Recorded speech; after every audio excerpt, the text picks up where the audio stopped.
Fruit of the Loom Halftime Report is brought to you by America's favorite, Fruit of the Loom. We keep America's men comfortable.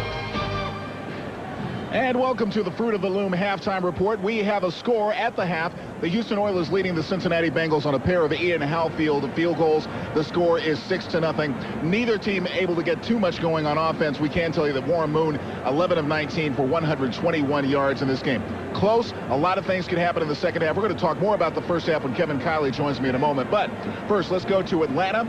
Kenny Stabler and Ernie Johnson to tell us about the rest of the day. Gentlemen. Thank you very much, Fred Hickman. Let's talk about the Buffalo Bills, the only team in the AFC 2-0 at this point.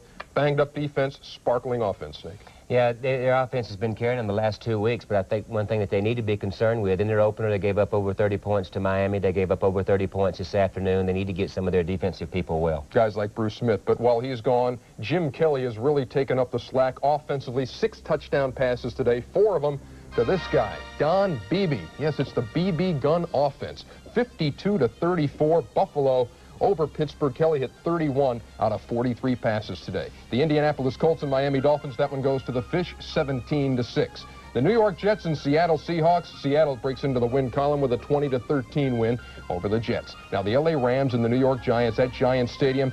Robert Del Pino, 116 yards on the day, none bigger than this one on 4th and 1, second quarter. Looks like he stopped cold by the Giants, but stretches the ball to break the play, and his knees had not hit the ground. They were on his teammate right there. 19-13. The Rams beat the New York Giants, 3rd straight win at Giants Stadium for the LA Rams. Minnesota Vikings and Atlanta Falcons. The Vikings had lost 11 straight games outdoors, but they beat the Falcons 20-19. Here's Jerry Burns.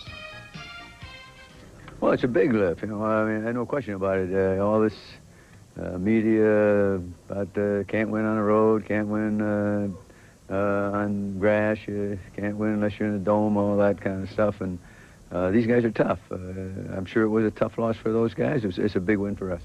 And back to the board we go. Phoenix, a 26-10 winner over the Philadelphia Eagles today. The Phoenix is 2-0 now. Our Craig Sager was at the vet to take it in. After 16 years, 6 different coaches, and a move of nearly 1,600 miles, the Cardinals finally have the appearance of a playoff team. 80% of the teams that have gone 2-0 at the start of a season have received a postseason berth. More impressively, the Cardinals have done it on the road. The offense led by Tom Tupa made the big plays, 6 completions for over 200 yards. But the real story is the defense. Freddie Joe Nunn, Ken Harvey, Tim McDonald, and the rest of this aggressive group has forced 13 turnovers in 2 games. Oh, we had 6 today? Wow. That's just from rallying to the football. You know, we got a bunch of guys on defense that like to hit. And, hey, you know, if the guy is open, he's going to catch the ball, but he's going to pay for it. And that's what happened today. You know, guys paid for some of the catches they made, and the running backs paid for some of the runs they made. And that's what we're priding ourselves on right now, and it's paying dividends for us. We're just trying to get all 11 guys to the ball, and that's what we've been able to do. So far, we get 9 and 10 guys on the ball and just causing turnovers, and we're around the ball and just able to recover. At one time, the Cardinals were criticized for playing a passive zone.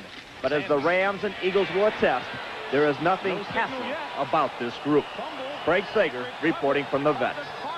All right, thank you, Craig. Now, Snake Stabler, unlike the Buffalo Bills, who, because they're banged up on defense, have got to have something happen offensively, you got the Phoenix Cardinals. Their offense is not going to set the woods on fire, but the defense has really been key. Well, their defense is doing their part, certainly, by turning the ball over. 13 turnovers out of them in the first 2 games.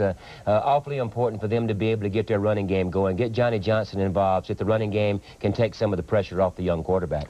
Back to the scoreboard we go now. The San Francisco 49ers, after their Monday night loss, playing at the stick today against the San Diego Chargers. Steve Young hooked up with Jerry Rice 9 times. He only caught 1 ball in that loss to the Giants the other night. This one goes 70 yards for the touchdown, and San Francisco lays it on San Diego. Chargers are in tough shape, 34-14 the final. The New Orleans Saints are now 2-0. They beat Kansas City behind Bobby Hebert's 2 touchdown passes, 17-10.